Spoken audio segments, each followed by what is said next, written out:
Nito lang, sunod-sunod na naman ang mga balita tungkol sa mga kaso ng pananaksak at pamamaril na ginagawa mismo ng mga estudyante sa loob ng paaralan. Nakakagulat, nakakalungkot at talagang nakakabahala, 'di ba? Kaya ngayon gusto kong mag-share ng mga natutunan ko sa Biblia sa pamamagitan ng pakikinig namin sa aming mga mangangaral. Magsilbing paalala na rin sana sa mga magulang na makapakinig magbabaka sakali. Basahin natin sa Kawikaan 22:6.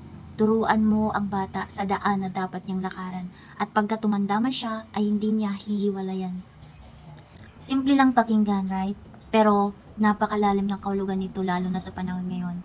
Una sa lahat, hindi naman natin agad dapat husgahan ang mga magulang at sabihing pabaya sila o hindi nila naturuan ng maayos ang kanilang mga anak, dahil aminin natin, napakaraming aspeto at impluwensya ngayon na pwedeng makaapekto sa kabataan. Meron sa social media, sa mga laro, sa mga kaibigan, sa pressure sa pag-aaral at iba pang bagay sa paligid na hindi natin laging kontrolado. Kahit gaano pa kaganda ang ituturo sa bahay, may mga panlabas na pwersa na pwedeng umatak sa maling direksyon. But, if we dig deeper, babalik at babalik pa rin tayo sa katotohanan. Ang pundasyon ng ugali at pag-uugali ay nagsisimula sa tahanan. Tungkulin ng bawat magulang na simulan ang pagtuturo mula pa pagkabata. Hindi lang basta utos o pagsaway, kundi ubugin sila para maging responsable, may malasakit sa kapwa, at higit sa lahat, magkaroon ng takot sa Diyos. Kapag lumaki ang bata sa isang kapaligirang puno ng pagmamahal, pag-unawa at tamang gabay, hindi sila basta-basta madidepress o mapupuno ng matinding galit.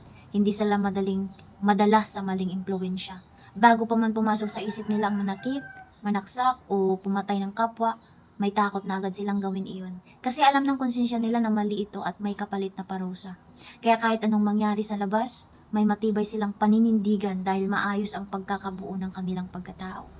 Kaya huwag nating isipin na responsibilidad lang ito ng paaralan o ng gobyerno. Ang unang guro at gabay ng bata ay kayong mga magulang. Kapag maayos ang pundasyon mula sa bahay, hindi sila magiging pabigat o liability ng lipunan, kundi magiging mabuti at kapaki-pakinabang na tao. Balikan natin ulit, Kawikaan 22:6. Turuan mo ang bata habang bata pa. Kapag tumanda na, dadalhin nila iyon habang buhay. Sana magsilbing paalala ito sa ating lahat. Salamat sa panonood. Samahan nawa tayo ng Panginoon.